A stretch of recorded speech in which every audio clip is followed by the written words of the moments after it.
सर्वसुन्दरम् तिलकलक्षणम् चञ्चलेक्षणम्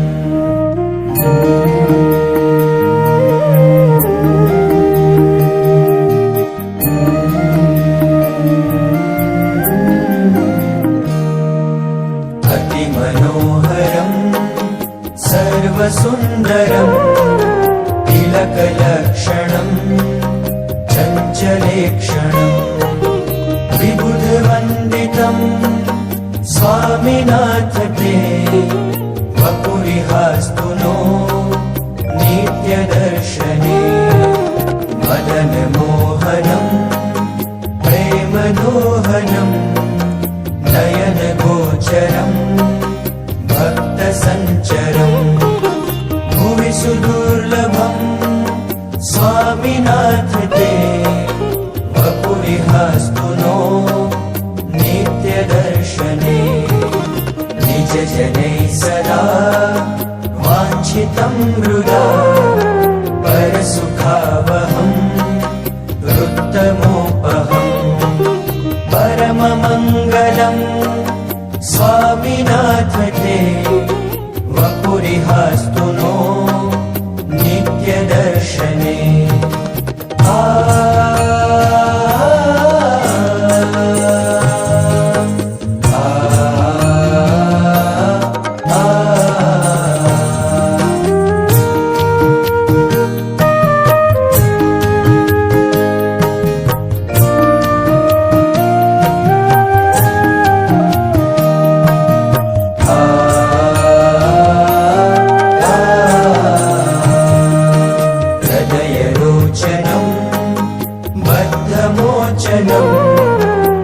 विगतशोचनम्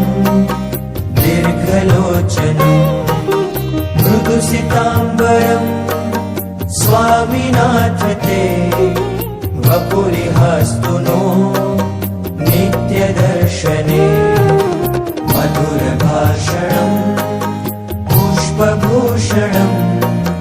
विजितदूषणम् शोकशोषणम् रहसदाननम् स्वामिनाथ ते वपुरिहास्तु नो नित्यदर्शने कुसुमशेखरम्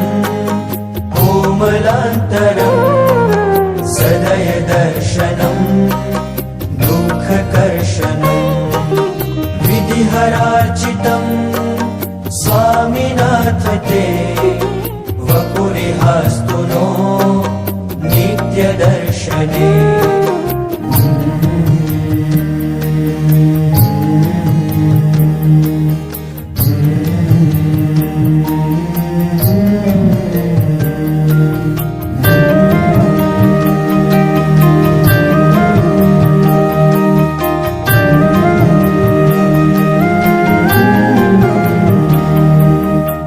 परमपावनम् लोकभावनम् कुटिलकुन्तलम् पुष्पकुण्डलम् भवभयापहम् स्वामिनाथ ते वपुरिहास्तु नो नित्यदर्शने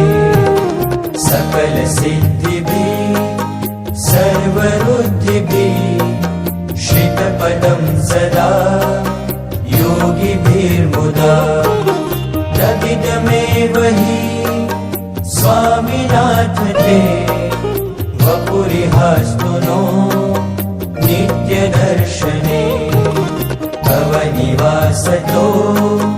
दुर्गपत्तनम् जयति भूतले सर्वतोऽधिकम् भवतु पाश्रया मुक्तिरत्रय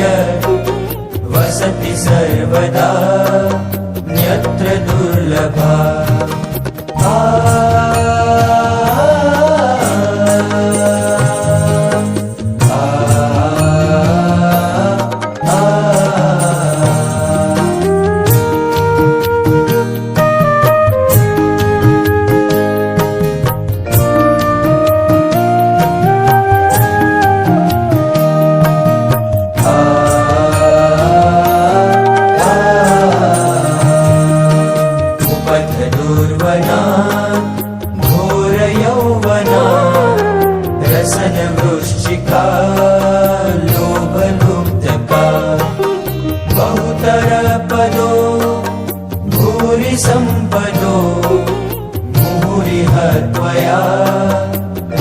रक्षिता वयम्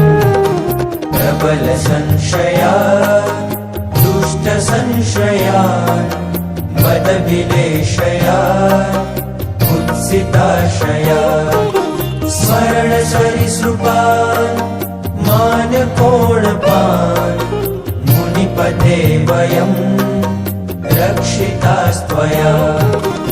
अशुभभावतः क्रोधदावतो मृतिजनुर्भयात् पापदुर्नयात् मधुमहाविशात् सर्वथा मिषात् यतिपते वयम् रक्षितास्त्वया विषयवारिणे स्तारिता यथा करुणया वयम् भूरिशस्तथा तव पदाम्बुजासक्तिविघ्नता सततमेव न पातुमर्हसि वचनमानसम् त्वत्पदाम्बुजा व्रजतु मान्यतो नाथ न सदा इति वयं मुहुः प्रार्थयामहे निजजनप्रियं त्वामधीश्वरम् निजजन